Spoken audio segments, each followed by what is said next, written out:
And if tomorrow the world would vanish, I plant today an apple tree.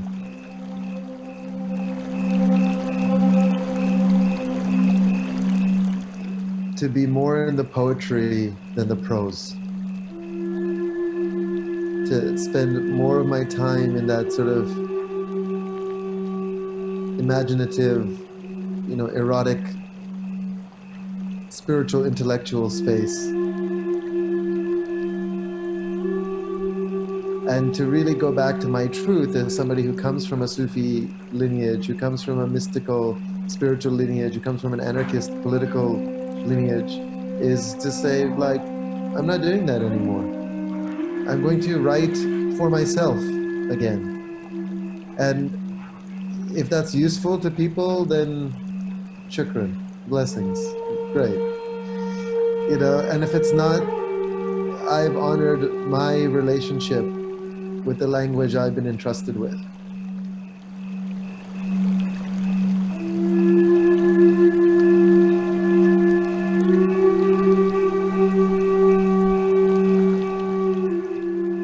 I spent a lot of my life in the realm of ideas and books and concepts and theories, and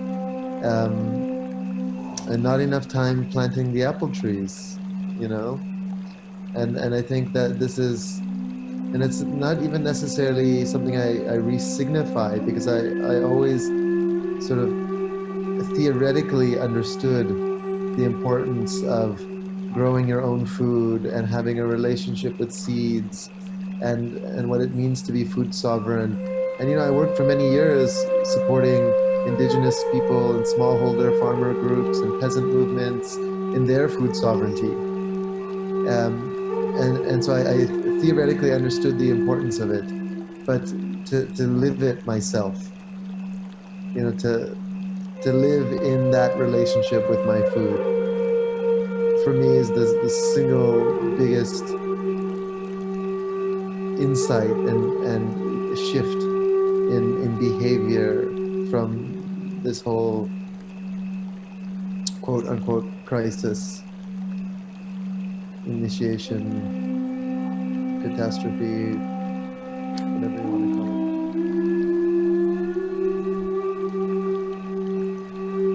it. Knowing that the coronavirus is a serious novel virus and is also being used against us to increase fear and manipulation, and also holding the sorrow of all of these deaths on the planet, and also holding the reality that the majority of the world has been living this way for at least 500 years, if not longer. People in the global south, indigenous people, women around the world are dying at a rate 1,000 magnitudes higher because of the way we live. And so just holding all of these competing and non-competing realities simultaneously is like a full-time job right now. It's hard to do really anything else except to be in contemplation and prayer and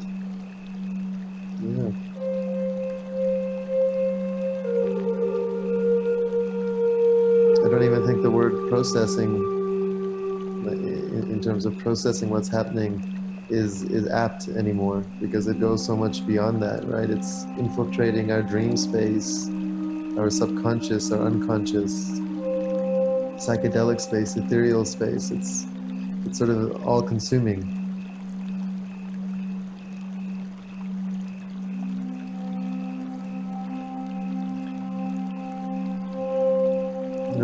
There's an old Carlos Castaneda line where he says, "Live with death as your advisor." And in many ways, I feel like we are in preparation for death right now, seeing mass death around us. The psychological possibility that any handrail or any social interaction can lead to that is sort of making death more present. And in many ways, I feel that our spiritual purpose is to die well within the illusion, within the dream, and to completely surrender to that moment, because how you die is more important than how you live.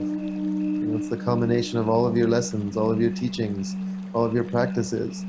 And so in some ways, the escape is being prematurely ready to die because you're surrounded by it.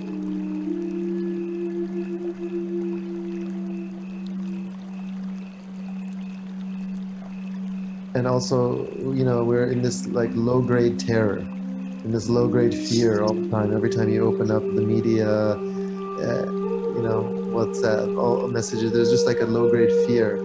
And death is the ultimate fear. So there's part of me that just wants to go straight into it, rather than having the low-level static of fear at a constant rate. The extremist in me wants to have that sort of moment of fear in its fullness and its purity immediately now. And I think that's part of the non-dualistic thought of wanting to be here, not wanting to be here. Watching the buffoonery of our global leadership, watching people's panic and lack of courage and toilet paper hoarding, and all of these facets that are also us, manifested in other forms. It's sort of deeply embarrassing to be a human right now. This could be the moment we realize, globalized extractive systems, the eating of other animals' flesh, and the pillaging of Pachamama is not a long-term strategy for survival. There's no way to live.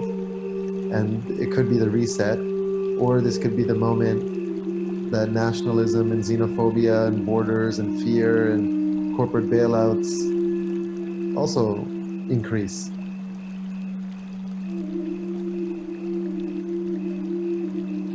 And so in some ways I feel like I've been preparing for this my whole life, but we're in like emergent edge of consciousness. I don't think it can be prepared for.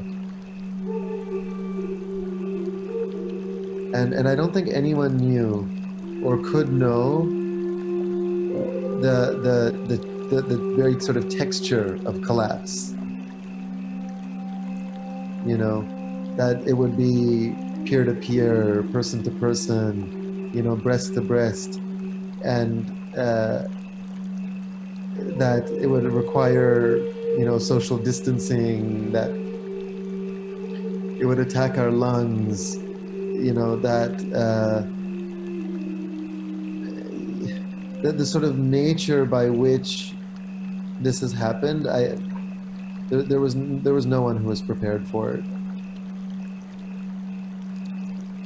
And to have been waiting for a moment where other people can look at each other in the eye and recognize whatever we've been doing has not been working. We cannot be shipping asparagus from Thailand to New York in the middle of winter, and I think there's no consequences to that. The only way we can be prepared is if we're collectively prepared. And the only way we battle disaster capitalism and the exploitation that's inevitable and it's coming and we're in the midst of it, that's what this $2 trillion US package, this corporate bailout package is about. It's disaster capitalism. The only way we can compete with that is disaster collectivism. And the people who are prepared are the people who have strong economies, local economies and local communities and people that are around them that are ready to grow food and be in solidarity with each other.